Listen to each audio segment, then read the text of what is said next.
Hello and welcome to the Honey Pop. Today we're with Charity, and for my first question, I just wanted to know if you could just introduce yourself. Sure. Thanks so much for having me. I'm Charity Daw, singer, songwriter, and producer. Awesome. Okay, so I found out that you attended Design and Architecture High School and New World School of the Arts. So, how was that experience for you? And what would you say is the most important thing that you learned while attending? Wow. So I always get really sad when people say they didn't like high school because I loved it. It was such a formidable time for me. I got to be in this environment that was so free for students to be themselves, to be creative, to find their voice, as cliche as it sounds, but it really was an amazing time for me. And it's funny because I studied art and design. I didn't study music in school, and I went on to pursue a painting degree in college, which, like amazing. You have, to everybody pursuing the arts in that way. But I actually, by the time I got to college, I was just more kind of being uh, persuaded to follow music, and I actually didn't finish school. I'm a college art school dropout. But I just went full force into songwriting, and I just couldn't think about anything else, and I just figured, you know what? Like, let me just go for it, and if I fail, then, I can always find my way back to that because it was such a solid rock for me, my education in that time in my life. No, I think that's super important even just to know is because like I am a college dropout as well. I just wasn't a like at that time in my life, I don't think it was for me. Mhm. I will never say that I won't ever go back. Yeah. Just I mean, I have kind of found my way and I think I'm doing pretty well for myself at this point, but it's like school will always be there and you can always go back. But if you find like your passion, you're like, okay, I really just want to focus on this and see where it takes me. I don't see anything wrong with that. I mean, school's always going to be there. You can always go back. It's true. I mean, and cheers to you because it's such a hard, scary decision to make. Mhm. And nothing kind of in the world is really pushing you to make that choice. It's kind of all like laying on you the opposite direction. And I just feel like that's such a tough choice for a young person to make. There's so much pressure around it. You're gonna get a ton of backlash, but at the end of the day, you have to be happy every day, and only you know what's for you. And sometimes people think they do. And I don't know, I just feel like it's it's even more so today becoming, not the only way to have like an amazing life or an amazing job or career. So kudos. It's a tough one, but Yeah, it's definitely a tough one. I definitely had a lot of pushback from family and now they kind of just we kind of joke about it. My yeah. mom had gone back to school and she has like an associate's degree now and so Hey, we're mom. like I was like, "Mom, you're doing better than I am. I'm a college dropout." And she's like, "No, don't say that." Yeah, but look, her path led her back there, and she Yep. was probably so much more ready to take on that journey and just like knew what she wanted out of it. And I think a lot of times we just kind of follow in line, like this is just the next step, but not knowing what you want out of college can like really mess you up. You don't have a direction. You're like with tons of debt. You don't know if you want to work the job in the field that you studied. And I think that it's okay to just take a step back and say, what do I want out of this? Like, what do I want this? Where do I want this to take me? And it's it's okay to ask yourself that. No, definitely. I think that's super important and I'm glad you know that cuz yeah, it's something that's just super hard to do, especially kind of now in the world now. It's like and especially like a couple years ago even when I dropped out, it was more like family was just like, "No, like don't do that." And then I'm like, "No, I think I need to. Like we Mhm. can go back, we can try again in like a year or two." And Yeah, I mean, I haven't gone back, but like it's still like we're let me figure something out. Like cuz right now it's not working for us and yeah, let's just figure it out later. And they're like, "Oh, okay." Finally, they were like, "Okay, you know what you're doing." I'm like, "Okay." yeah. Well, and they can see you, and they can see the vision. And sometimes people just need to kind of see the results. You could say, "Hey, I just have this vision for my life. I know what I want to do. I know how I'm going to do it." And I think if you know like if you have like 5 steps in the direction of your dream, that's enough. Because sometimes people only have 1 step, or sometimes people don't know exactly how they're going to do it. And I think that's a huge advantage, saying like, hey, I know what I want to do and I know how to get it. I feel really good about this. And who's going to tell you anything, you know? Yeah, definitely, definitely. Um, I did want to ask, okay, so you and your husband, Josh, Mhm. Just are need a cameo yeah, to yep. the microphone. Yeah. So you guys are a bit of a songwriting and producing duo. Mhm. So how is it getting to create incredible music with him? I love this question. Thank you for asking, because I also love to talk about it. It's actually a really special thing. And a lot of people, we have a lot of friends who are also husband and wife in music, or brother and sister, or best friends, or whatever. And they're always like, how do you guys like not want to kill each other all the time? And we really don't. We really love working together. We have like really complementary personalities and work ethics, which I think is a big one. We're equally committed, we're equally obsessed, which is really helpful. And I think sometimes I think like, wow, to be able to have him on the inside of this like really tumultuous journey that we're always on, the highs, the lows, the you know the seasons where you're doing great, the seasons where you're not doing so great, to just have him in there with me is really special, and we never take it for granted, and also to be able to like win together and lose together. It's like, are we gonna go out and celebrate, or are we just gonna like wallow and just like feel bad for ourselves for a minute? And just to have somebody on that journey is really special. No, I love that because it is hard to work with like your loved ones, but Mhm. if you guys are very similar in your work ethics, it's just kind of it works. And then you also know this person so well that you're able to easily bounce things off of, even if you're like, okay, this is a stupid idea, but I'm just gonna say it. And then they're like, no, wait, hold on. Let's keep going this path. Like this is good. It's just like we need to work it a little bit. So Yeah, I and think it's amazing that you guys have this kind of connection and you're able to create like just beautiful music and you get to have that kind of experience together. I think it's very special. thank you. Yeah, I think you nailed it. It's having that freedom to really be yourself in a creative space, and just being like, "Hey, I can't fail with you. There's nothing I can say that's going to like make you walk out of the room or never want to work with me again. We just can really just get right in." Because we're so practiced at like working together at this point. And also I trust him. He does not condescend to me. He does not pacify me. He tells me when it's awful, or, why it needs to be better. So I really trust him as well. Like we trust each other creatively to like push the song, push the record, push the project, and just never settle. Like he never, just wants to make me feel good or like gas me up. It's like, hey, no, like let's make this as good as it possibly can be. No, I think that's incredible because when you're collaborating with other people, it's sometimes hard to do that because you don't fully know them. Mhm. And they don't fully know you, so it's kind of like a back and forth, like, it's like, "Okay, can I say this?" Like, or like, "Are you gonna, like, judge the crap out of me for, like, coming up with this riff or, like, this lyric?" And you're like, "That was not good." And it's like, "Well, we have to work it." Like, we're just gonna say what comes to mind and see what fits and what doesn't, and just kinda keep working until we can create something amazing. Yeah. So, no, I I love it. I love the fact that you guys are a little team. I yeah. think it's incredible.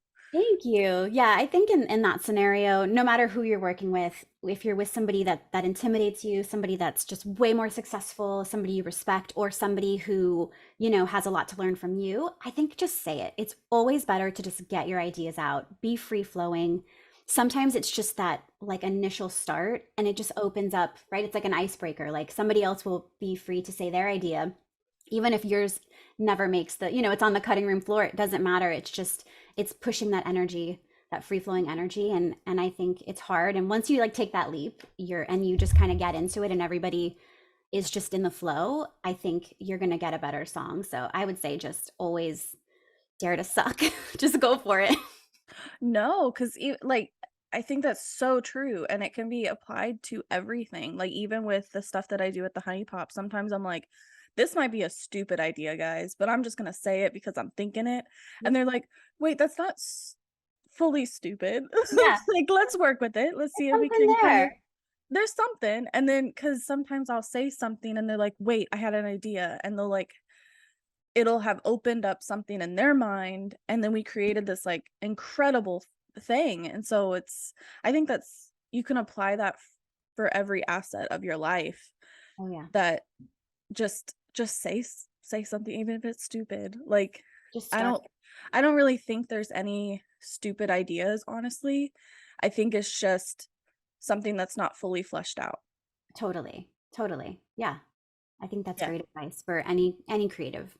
Yeah. No, I think it's, and I seriously still love that it's just like a husband and wife duo. I think it's incredible Thank because you. you don't really see it fully very often Yeah, because it is hard. so hard. It's so difficult to Yeah, like work together because you guys are different people. And yeah, so it's hard to find that collaborative like facet of your life. And so it's just, no, I love it. I think it's amazing.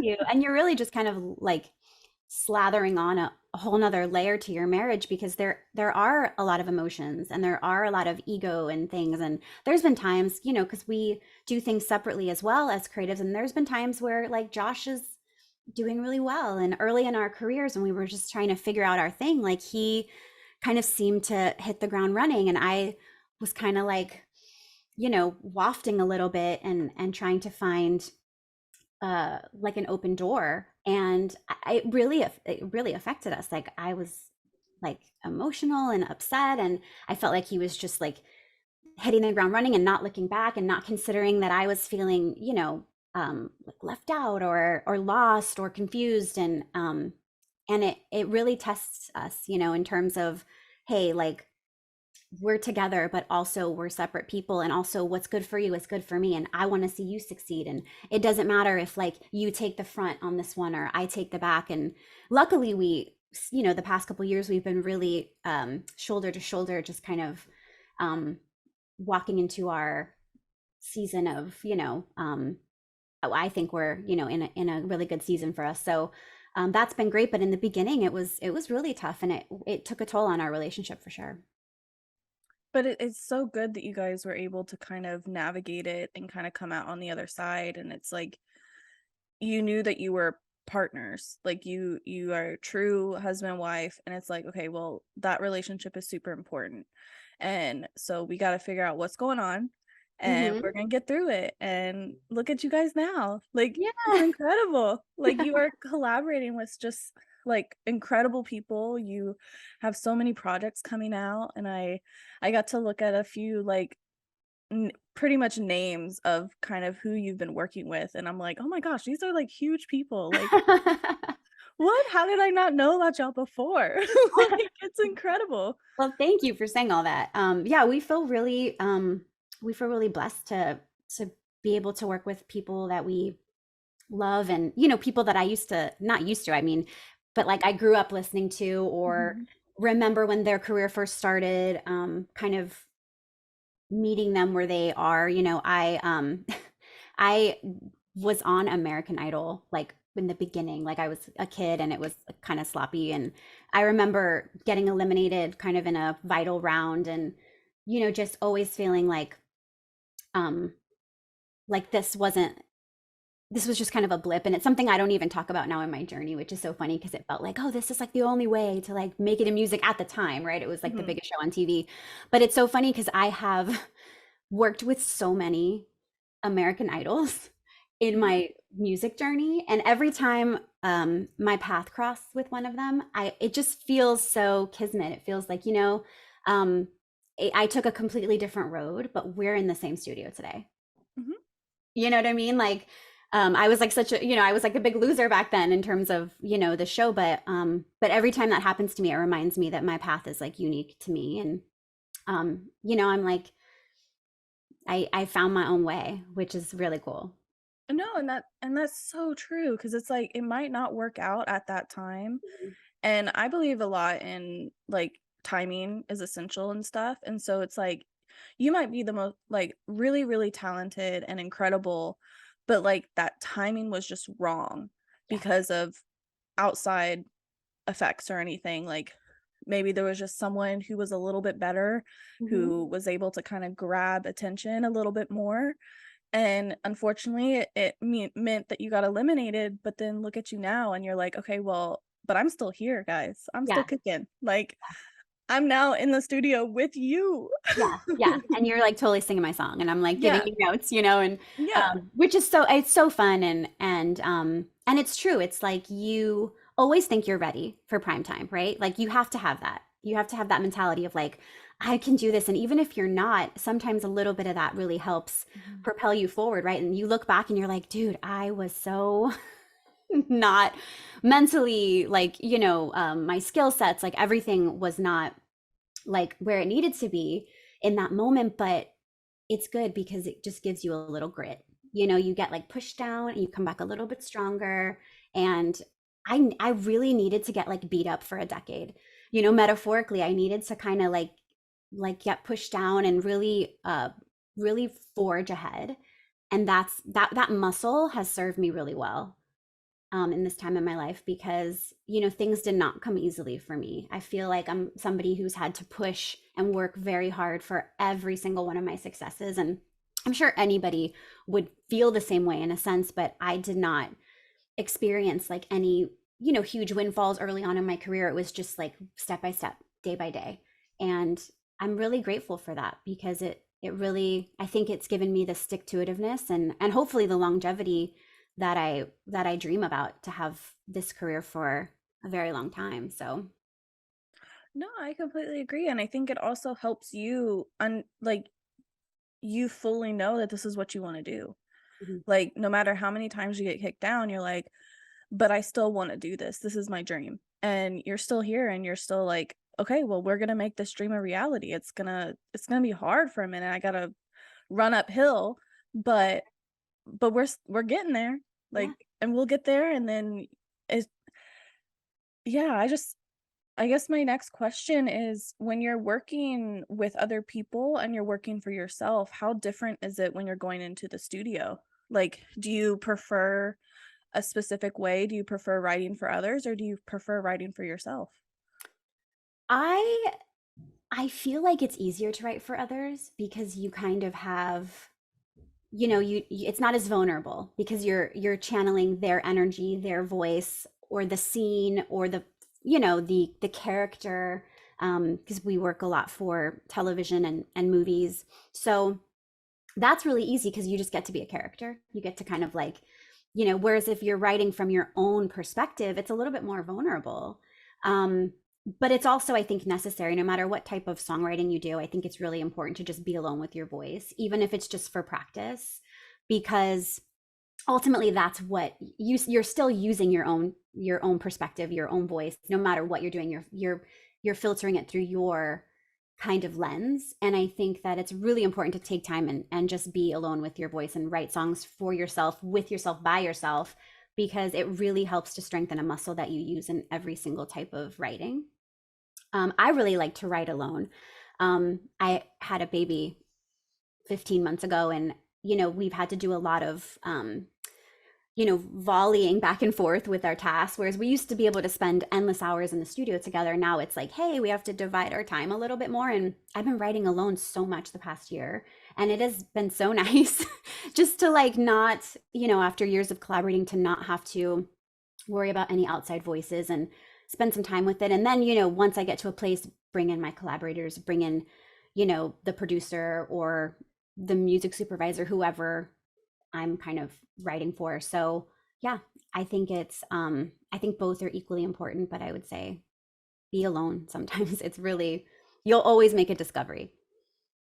No, I love that because I think there are some people who kind of put themselves in a box or get put in a box even. Yeah. And so I think it's incredible that now you're kind of realizing like, hey, like, yes, I'm a good collaborator. I love doing this, but for me to be the best that I can be, I need to be alone with my own thoughts Yeah. and let me just write from the heart with no one judging me.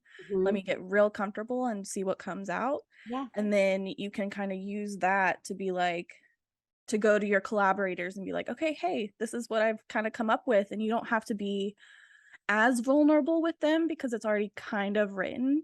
Yeah. And you're like, this is the vibe we're going with. And then they're like, and you're like, but I don't want to talk about it. Well, yeah, and I think that early, what you were talking about earlier of just having that freedom to say early ideas and not have that censorship out of the gate, just to be able to really explore things that are pressing on you and things that you're coming up with and not having it shut down because we do kind of shut down a little bit if you're in a collaboration and you say Mhm. something or you were like envisioning a direction and it immediately gets, shut down. You're kind of like, oh, like something tells you like, okay, well that was dumb, or like maybe don't, like Mhm. maybe you really like don't have the grasp on this that you thought you did or whatever. Whereas like when you're by yourself, you can follow all the white rabbits and just kind of go for things, and then it'll reveal itself whether it works or not, but you're able to work it out on your own and see why that collaborator could see it 5 steps ahead and say, yeah, that's not gonna work, because you're just in the idea. So, it's like working out your math problem. Like, really just give yourself the time to work it out and figure out where the roadblocks are happening or why it's not hitting the way you thought it was going to hit, or, whatever the reason, or why it's amazing. And like somebody could have missed your idea because they weren't thinking of you or thinking of whatever. So, yeah, I think it's vital to spend time, journaling, writing songs by yourself, even just sometimes it's not actively creating, it's just kind of like listening to a podcast of something that Mhm. inspires you, or just, I think it's, being alone for the weekend, like having everybody out of the house, because will, you always will figure something out that maybe you didn't know you were, needing an answer for. So it's important.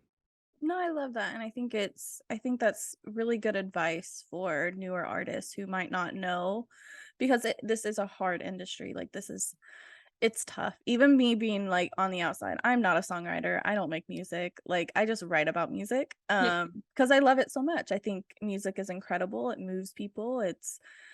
And and it doesn't even have to be super emotional music, but it's just like I see because there's genres I don't listen to Sure. very often, but I see the beauty in it. I just don't it's not really my cup of tea, which is fine. But if you put it in front of me, I'm gonna be like, no, that's a good song. Like that's I mean, they put it out for a reason. It's theirs, it's their work. Like you can't really drag it. Like Yeah. in my opinion, I don't drag music that I don't like Yeah. just because I'm like, someone likes it. They Yeah. liked it. They put it out. Like Yeah. it's just I'm not gonna gravitate towards it, which is fine. Yeah. So I think music is incredible and I love learning like the behind the scenes because I'm not in these rooms with songwriters and producers and I'm just like, how do you do what you do? Like it's incredible. It's my favorite thing. And I've started like talking to people about the production side because it fascinates me. Oh my gosh, like the stuff that people come up with and it's just like out of their brain and I'm like, how did you do that? Like I don't understand how you heard like the walking on the sidewalk with like the rocks or something and you're just like, "Oh my gosh, that'd be a good tune." And I'm like, I don't hear stuff like that. Like but I think it's just super cool because it puts a different element to a song Mhm. and it can kind of make it into a huge song. So I guess that's my next question is how involved are you on the production side? And if you are involved, what is one thing that you've kind of learned from the production side of music that you kind of think about every time you're writing a song? Good question. I am more so involved in the production side. When I first started, I, considered myself a songwriter, a top liner, a lyricist, which I feel like I'm probably a lyricist first. But it's just in today's day, you kind of have to be a one-stop shop. And the fact that the two of us can kind of take a concept from zero to a master recording has really been an advantage for us. Between Josh and I, we can do everything essentially, not that we always should or we're the best at everything, but we can do it, and um I really fell in love with producing vocals and editing vocals, which talk to any producer that will be like, come over to my house because I hate that. Like it's like such like tedious, like kind of like worky work. And but as a, you know, as a singer, as a vocalist, as a lyricist, I really love control of that.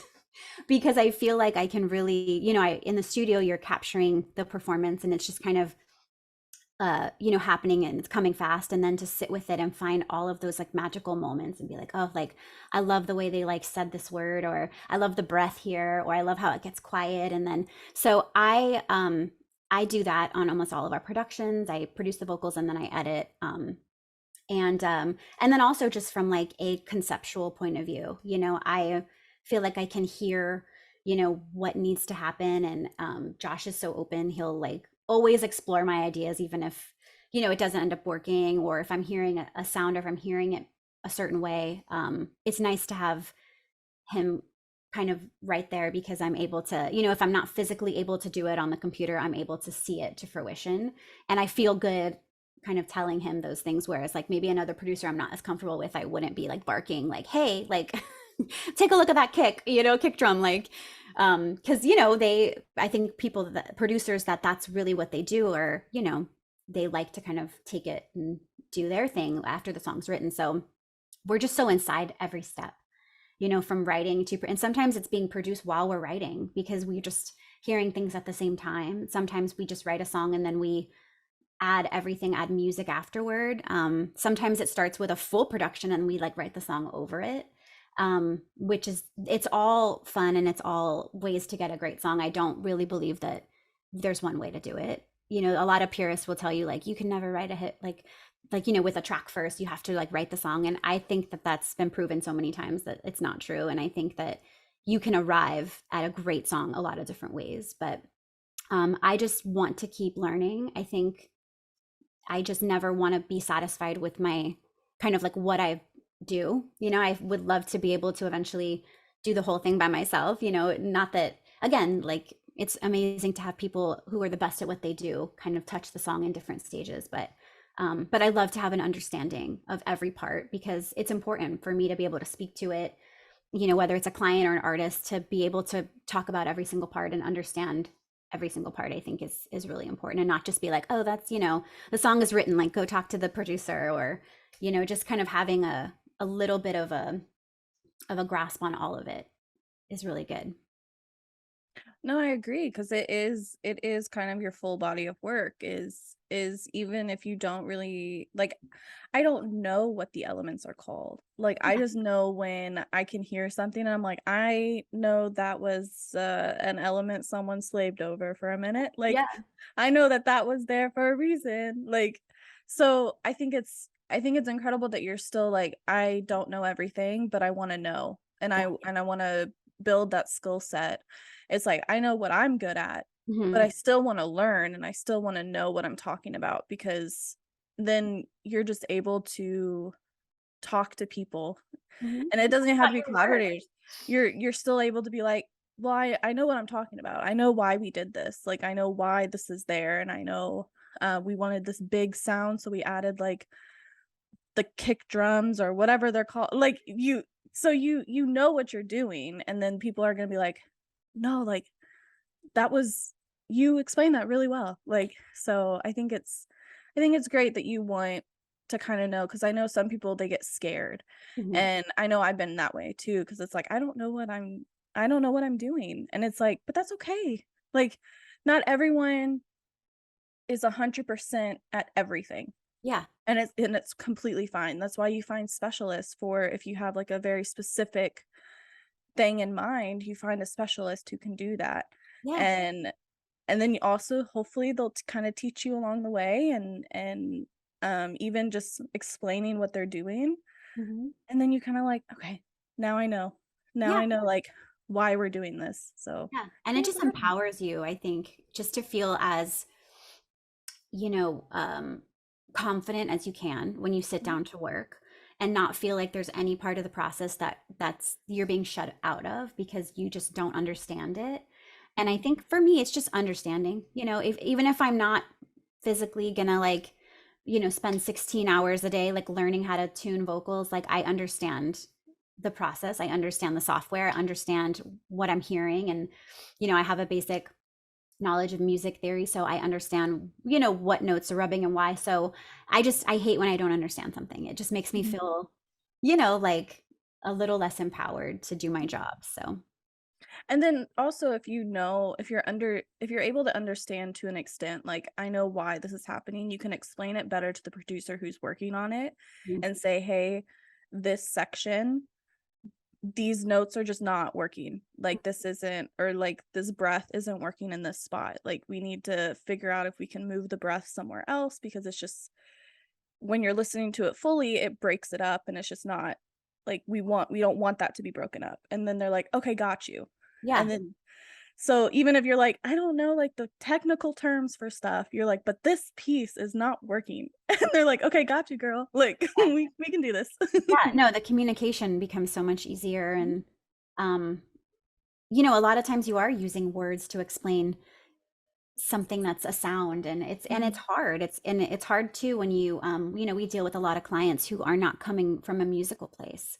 They're trying to sell a product, and all they hear is that they can't understand, maybe there's like a drum hitting at the same time as like a key point in the product where like the voiceover is getting a little muffled, and that's all they're hearing is like, we need to be able to like understand the process of this toy or this product. Or and for us, we can speak to that. We're like, you know what, there's like a tiny little synth that's like stepping on that frequency, and it's in the same space in the mix, and we take that out, and they're like, okay, but I think we're not going to ask them like, can you please speak to us like in our own language, and because we know that they're not coming from that place, they're thinking about their part of it.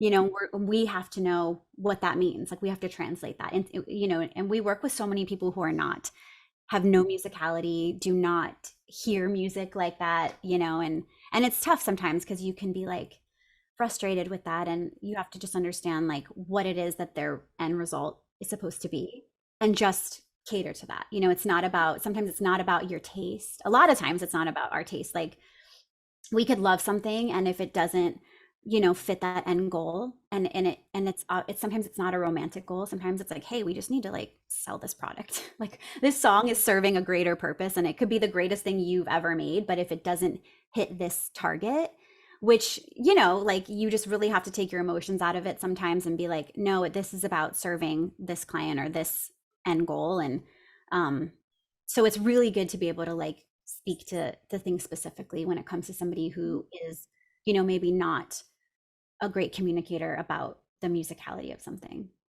No, and I think that's good because you can kind of talk to everyone. You can be like, "Okay, I'm going to my producer and say, well, this the client said Yeah. this is what's going on, and I've interpreted it to mean that they don't like the synth, they don't like the drum hit at this point."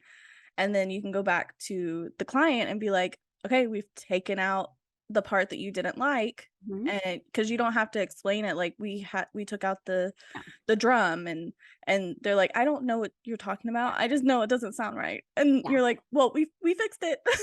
Yeah, it's just more like we fixed it, and Yep, oh, they're happy because they're listening for the one thing that they're listening yep, for, like to meet their needs. So yeah. that's when it kind of gets a little interesting, because it's, the vanity of creating is kind of taken away Mhm, when you're, being hired essentially to mhm. do a job. So we have to really humble ourselves. And sometimes they'll change something that I'm like, oh, that was so good. Like that was like the emotional arc, or that was the part that I think would like get people in, or like a hook that just felt really catchy, but it doesn't matter if it's going against like the end goal. So that's like a whole nother I Mhm. feel like that's like a whole nother can of worms. But No, it's cool to learn about because the more people I talk about, I like asking kind of, it's like, well, what do you do? Like, and how are you interacting differently? A lot of times I'm speaking to smaller creators who are more like they've either just collaborated with someone or they've only released stuff on their own. So it's like,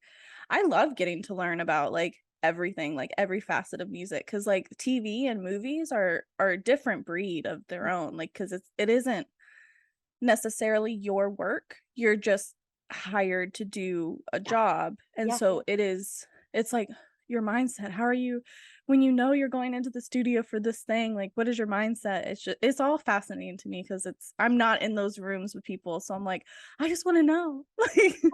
I think I think when you have a mission before you start writing, and a lot of times when it's a TV series or a movie, you get a lot of tools. You get to read the script, you get to learn about the characters, you get to know, sometimes we get to talk to the director beforehand and like really Mhm, hear their vision. Um, and you have a lot of ingredients to like make that thing happen. And obviously it's all about the scene, it's all about moving the story along. It has to do the best it can do in that moment within the story or the film or the show. But there is a point where you kind of have to start from just a very um, simple place. And I think, you know, besides all of those things all those boxes it has to check off, I think you also have to write a great song. mhm, And you have to just really be enjoying the process, and you have to be inspired, and you know that feeling of like, oh yeah, this is it, like we're tapping into something, like so it's kind of like get all the info and then just kind of like delete it from your mind for a minute, mhm, and then just get going, and then you can kind of start to, once you feel like you have that like foundation, that melody, that like rhythm or whatever it is, then you can kind of be more critical, right? So I think mhm, you have like the stages of, just writing or creating from a very pure place, and then kind of going back in and being like, okay, let's comb through these lyrics. Like, does this tell the story? Does everything that needs to be said, included? Is every, point that needs to be hit, do we have choreography moments in here? Because mhm. there's so many layers to that. There's got to be, sometimes they take breaks in the middle of the song for dialogue, we have to account for that. So it's really a lot of moving parts, but I think it all kind of starts the same. When you have that blank page, you just have to like have fun and get in the zone and be free, and then you can take a critical eye afterward. No, I love that because I mean, you can just apply that to everything that you do. Like, Mhm. start like in any creative process. Like, Yeah. if you just start working, you just start doing it, and then you come back and you're like, oh, okay, that doesn't look good. And Yeah. then, because I even do that, like I do like graphic design kind of Mhm. work on the side and like UX and UI design. And so sometimes I'll do like a prototype or something. I'm like, this is not that no, this isn't good. And Yeah. then I'll scrap it. And it's Yeah. fine because I'm like, I got it out of my system and I'm not thinking about that part anymore. And now I can move on and create something better because I'm just like, okay, that didn't work out. Yeah. So Yeah. so I think it's good. Yeah, just get it out. And I think if you start with all those things in your head and all of those points you have to make and everything, it can really kind of stifle the process. It's like you're Mhm. overthinking it. You're thinking about what the director's going to say before you even have a chorus. And you're like, I'm not going to get anything. I have to really just kind of push it aside for a moment because it can be intimidating too. Mhm. Especially when you want something really bad. Like if it's something that I'm like, oh, I love this project. Like I really want this to like go. If we're pitching for something and I know I'm up against other writers and I know who we're up against and like they're really great and or whatever, and you're just like I really want this to go. And um I that happens to me personally a lot, where I have to really get out of my head because I'll start to like overthink or overwrite. Ugh, the worst. Like where you're just like Mhm. overwriting something and like beating it, and it's losing like all of the beautiful things about it. And I think that sometimes it's just the things that you're not so hung up about end up being better because you're just not doing that. You're not like overthinking it into a corner. No, and I think that's so good that you kind of know that about yourself and you know that I can kind of get into my head a lot because I do the same thing and it's hard to like think about that, be like, okay, I know I'm gonna get in my head about Mhm. this. And it's hard to be like, okay, well, we're not gonna do that. Like, Mhm. we're just not going to do it. We gotta figure out how to get yourself out of your head. Yeah. So it's good that you've learned that about yourself because now when you're going into the studio or you're going into a session, you can kind of be like, okay, this is what we're not gonna do today. And Yeah. if I feel like we're going to do it, let me figure out how to step out of that. Like Yeah. we'll have like different tricks up my sleeve to be like, okay, I'm gonna just write like a chorus and it's gonna be really crappy, but that's okay. Yeah. We're just gonna get through today. Yeah, we're just, yeah, get it down. Don't like second guess every idea. Don't like overwork the lyric, like make it something that if the minute, if you're smiling and enjoying it, that's going to translate. And I think sometimes Mhm. I find myself like so like, like my shoulders are tense and I'm like working on this thing and it's just like, wait, like all I'm doing is like making a song full of like my own tensions, and like you're going to hear the writing and you're going to hear the effort and you're going to hear like my second thoughts. And I think people do. I think people can, Mhm.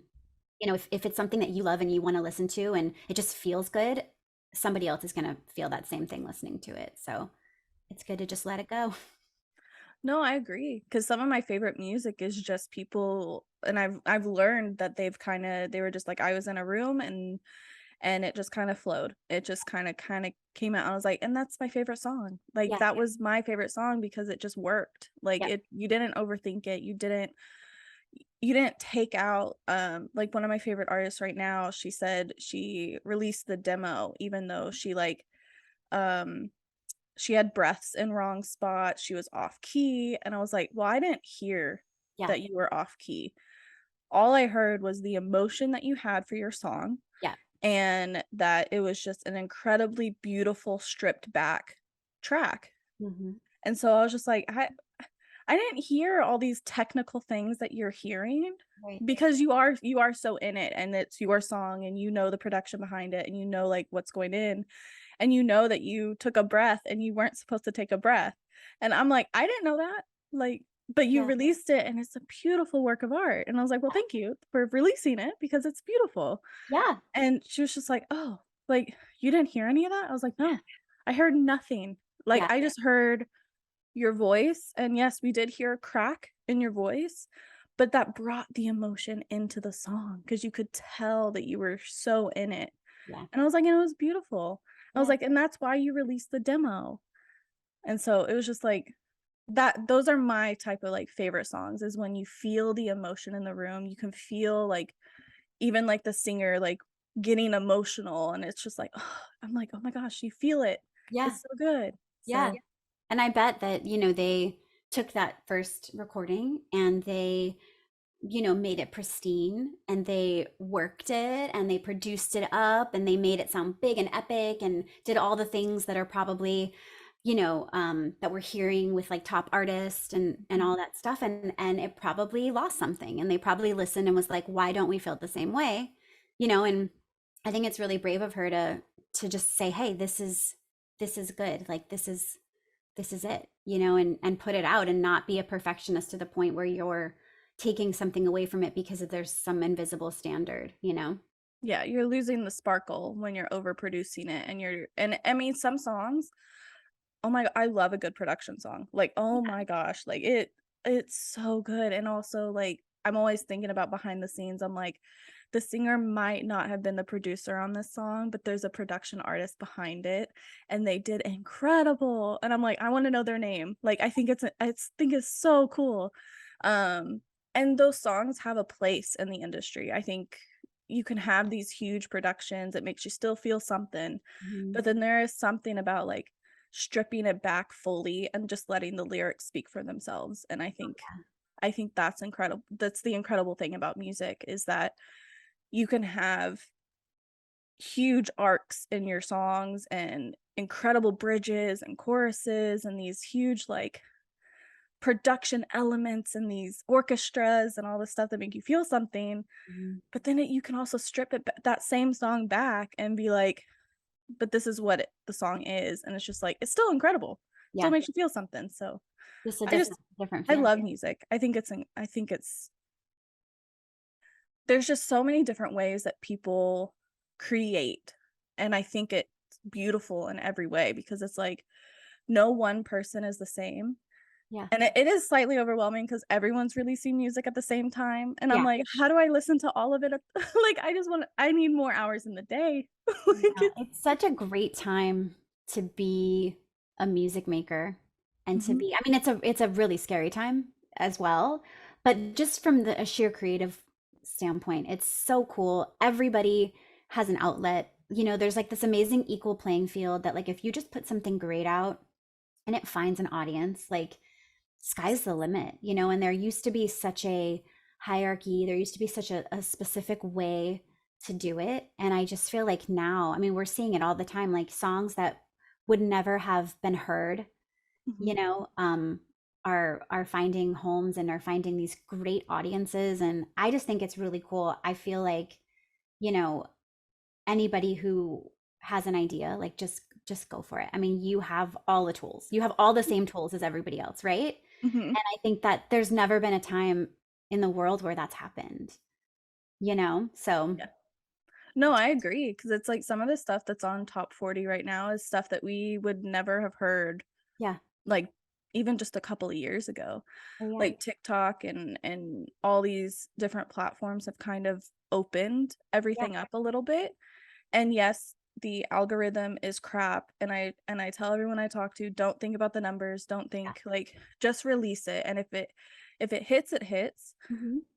but if it doesn't hit, it doesn't mean it's not a good song." For sure.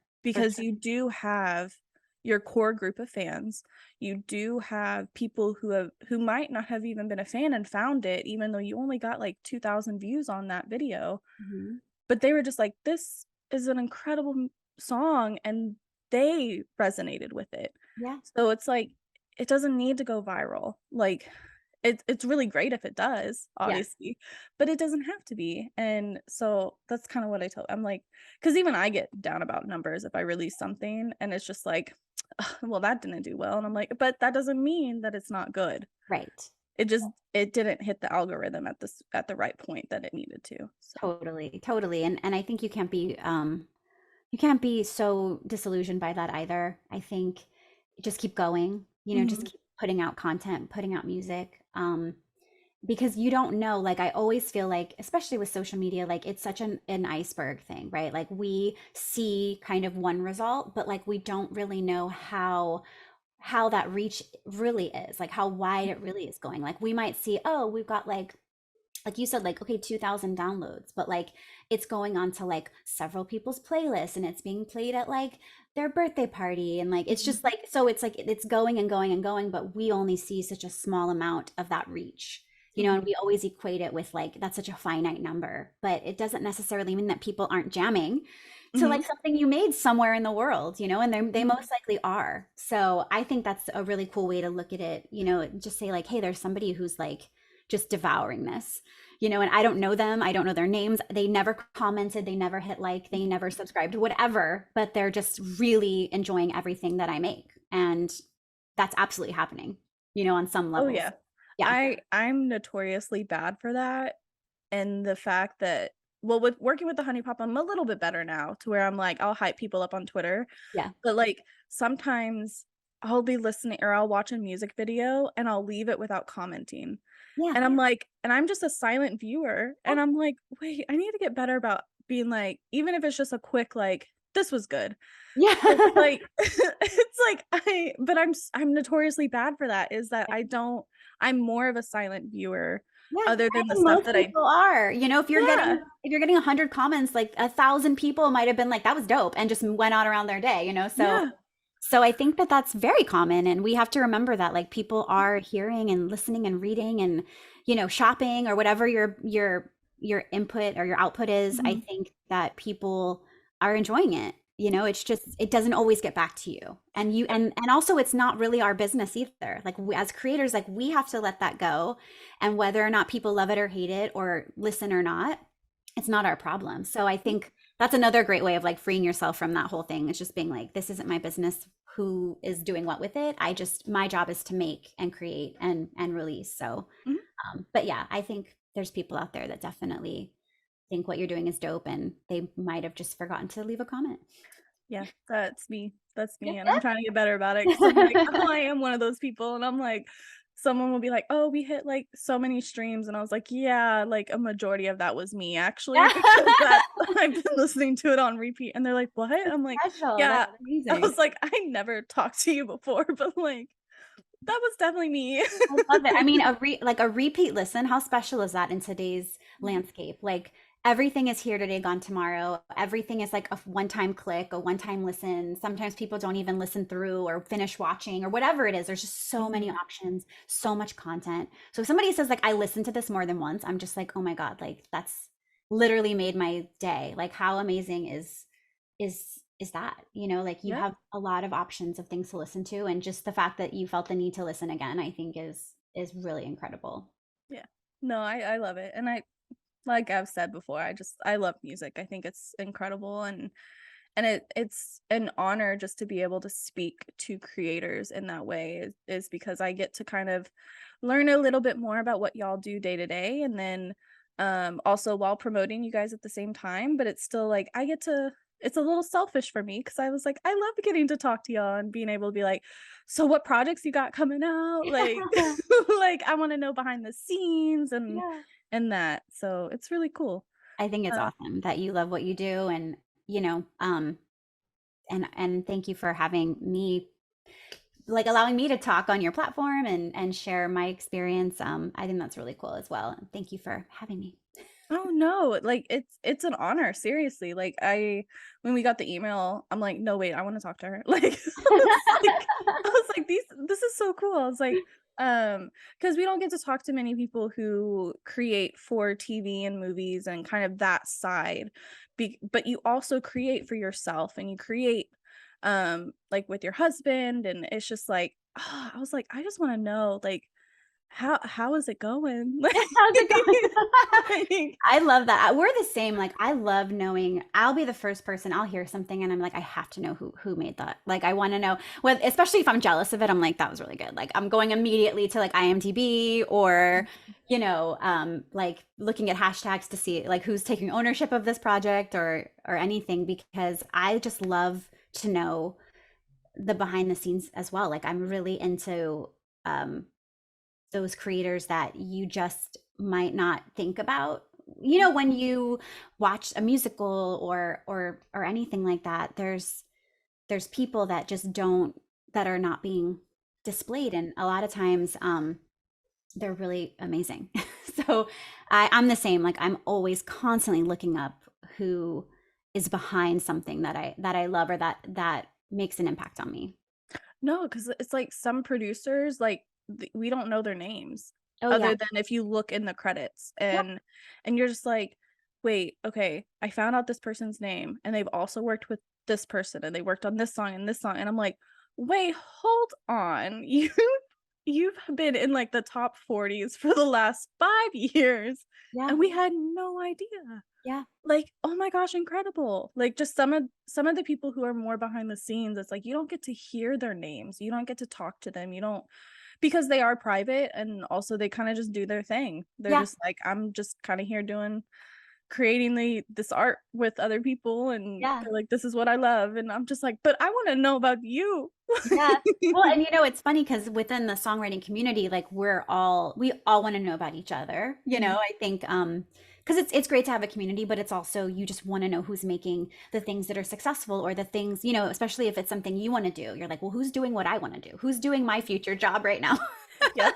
I have to know. I have to know all about them. How did they get there? You know, I love looking at people's like body of work and like Mhm. kind of connecting the dots as to like how one opportunity led to the next for them.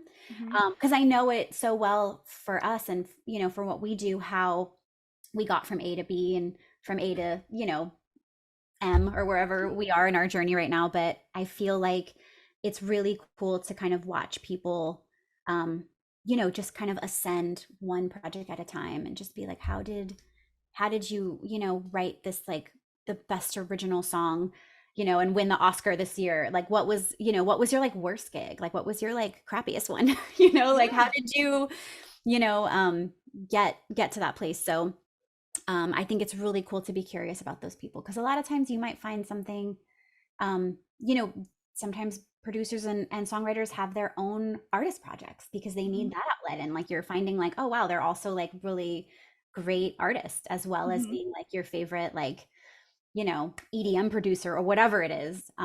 So yeah, you can definitely, as like a music like lover, I think you can always kind of find some really cool things about the behind the scenes people that you Yeah. weren't expecting. Yeah, and then it's like there's threads to it too. It's like, okay, so you worked with this person. How did you even like they're not the same. Like they're completely separate genres. Like Yeah. now I want to know like how do you create these different genres, because a lot of times people have kind of a genre that they're really talented at, Yes. and it just comes naturally for them. And then I'm like, but you've worked with like 3 different ones in the last year, like what? Like, what do you listen to on the daily basis? I want to know.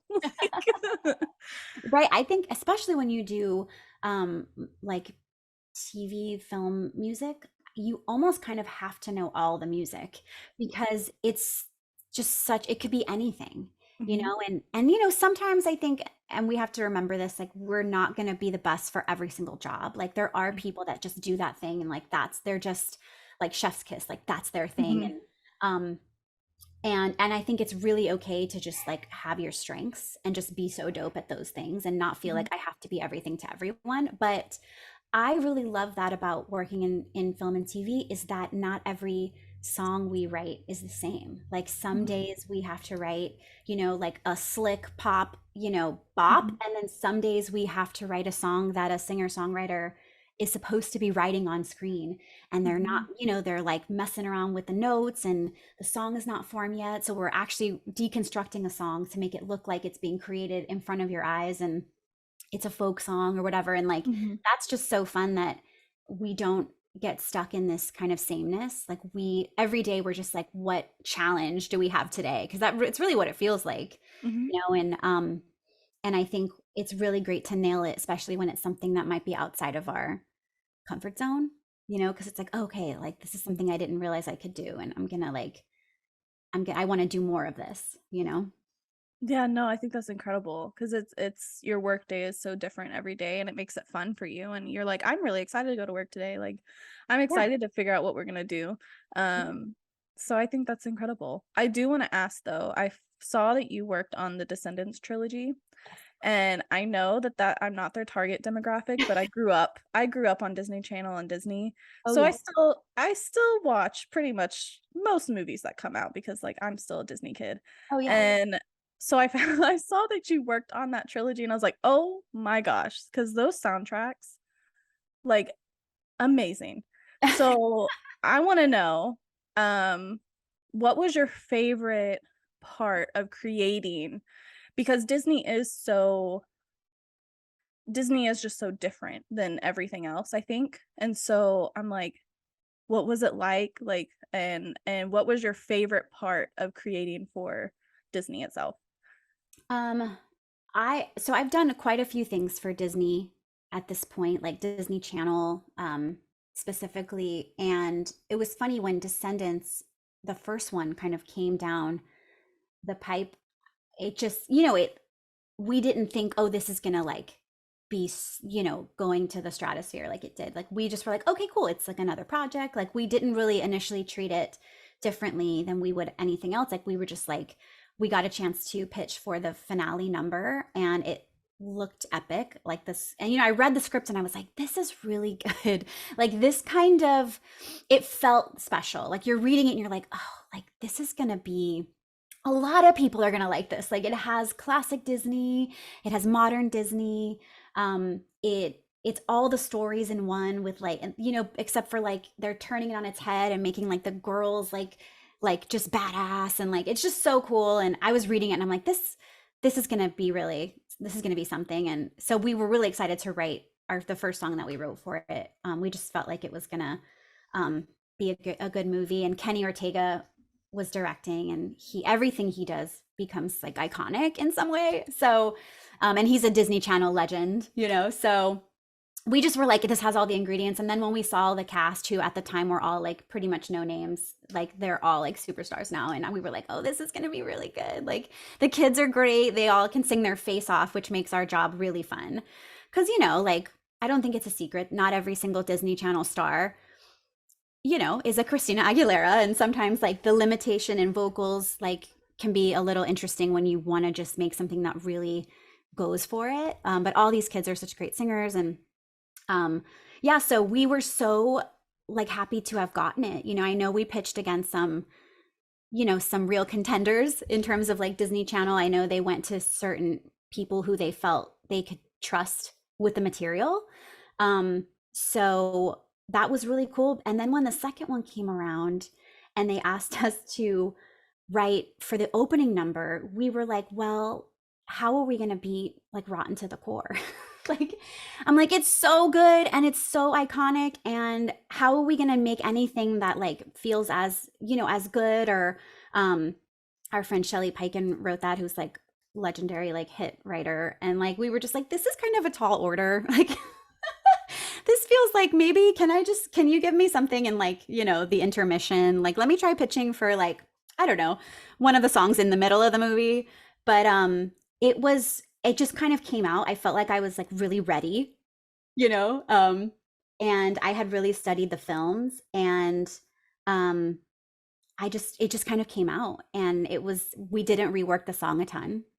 We just went for it. And when the cast came on it, I was like, oh my God, it just really came alive. And um, yeah, and it's so funny because again, like we didn't know it was going to continue on. And like, I mean, that song, Ways to Be Wicked specifically, like it just keeps going. They keep releasing versions in different languages, or like they're dancing to it on Dancing with the Stars like this season, or it's in the Halloween parade at Disneyland. Like it's a song that is just doesn't ever fizzle out. And it's really the first thing that I've written that I'm seeing that with, where it's like I think we messed around and wrote like a Disney classic. Like, Muted. But yeah, no, like that you did, because like the Descendants, like they're not like a classic for me necessarily, because I did grow up on a specific like time on Disney Channel. right. But I can even hear it and I'm like, no, like these kids who are growing up now, this is one of their songs. Like this is the Hannah Montana song that I'm like, that's a classic for me. Yeah, And right. so I'm like, that doesn't, I mean, it's not a classic because I'm old, but like, No. but for the new generation coming up on Disney Channel, like, no, like that's gonna be a classic for them because it is playing at Disney, it like Disneyland and Disney World, and it is playing everywhere. It's on Radio Disney, it's on all these different platforms that Disney has, and I'm like, it's an incredible song. Like it's so good. Even if you don't watch the movie, Yeah. it's just a good song. Like Yeah. it's just Oh, so thank good. I you. love it. Thank you. I mean, we love it. We love it because, I mean, we love it as like fans of like Mhm. Descendants and all that, but also we love it because it's been such an amazing like gift to us, like this song has just brought so much joy. And I remember we helped our friend pass out Halloween candy that Halloween after Descendants 2 came out. So it came out in the summer, and then Halloween's a few months later. And Mhm. he lives on like a really main strip in like in Hollywood, where just like they do the haunted houses. Like it's just kind of like a hot street for trick or treating. And we were just kind of helping to pass out candy because there's so many kids, and every like 5 families was like Descendants. Yeah. And I look at Josh and I'm like, is this like hitting? Like, is this like affecting like the cultural bubble? And it was just one, like all of them, like the dad, the mom, like Maleficent, and you just kind of see. And I'm like, if something reaches like Halloween costume status, Yep. like it's like it's made it, Yep. and we just had this moment. And and one of my friends' wives came over, and she had a little boy, and she saw our Descendants plaque on the wall, and she was like, "Oh my God, like we watch this movie every night. Like it's our like calm down movie, and we like sing the songs." And I was like, "Oh yeah, we wrote a couple." And she was like, "I'm sorry," and like literally started like welling up because like the songs are like their song, like that's what they do together at night. And I'm like, wow, like you just are so removed from like these moments where you're like, oh, this is part of somebody's life in such a special way.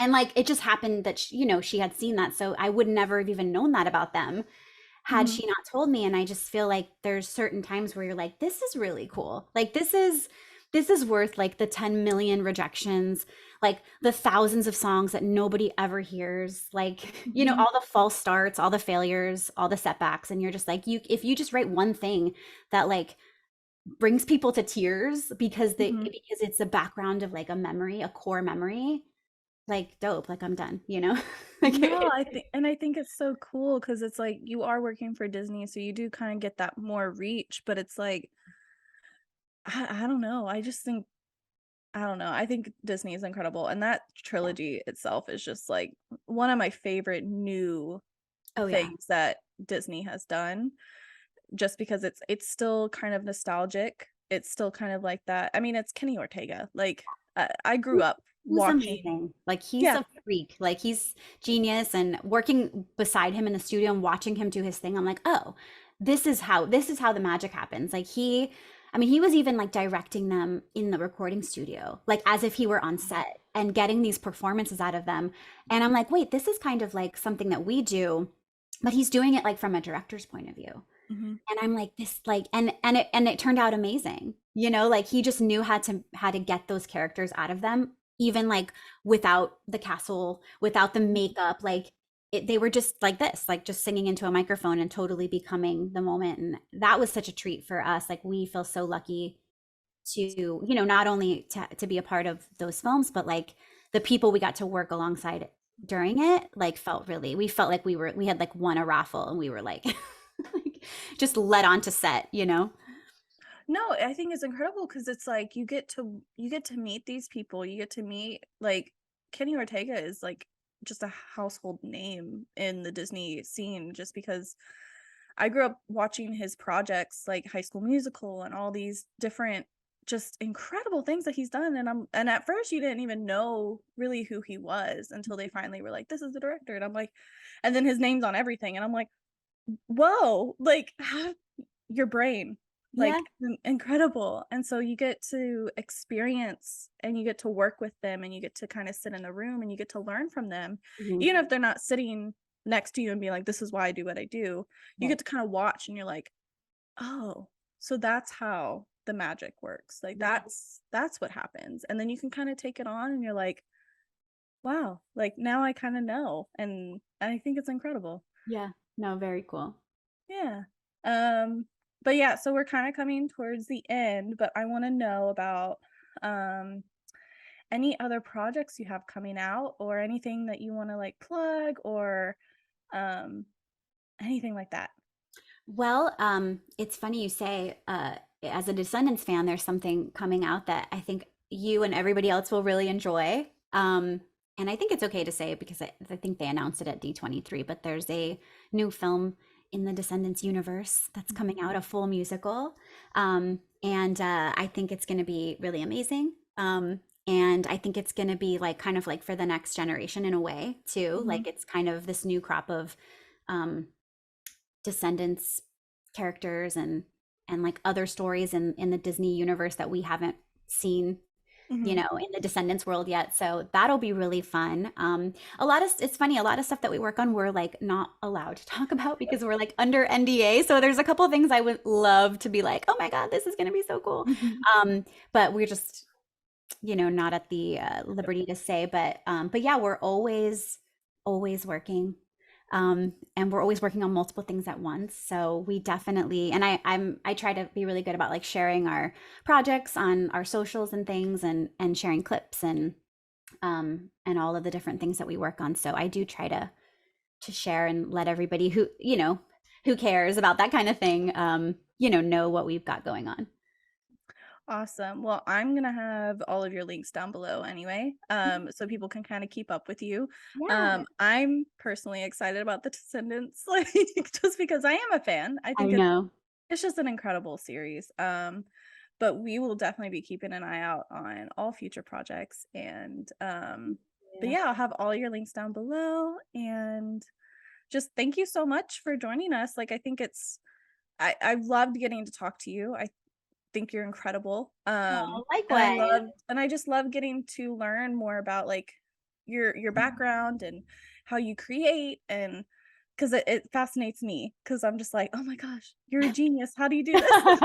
Hardly. No, thank you. You're delightful, and thank you for asking such thoughtful questions. And I feel like it's been just like talking to an old friend. So thank you for making it so fun and enjoyable, and for having me on and letting me share my story with your platform. It's really cool. No, it's such an honor. Thank you.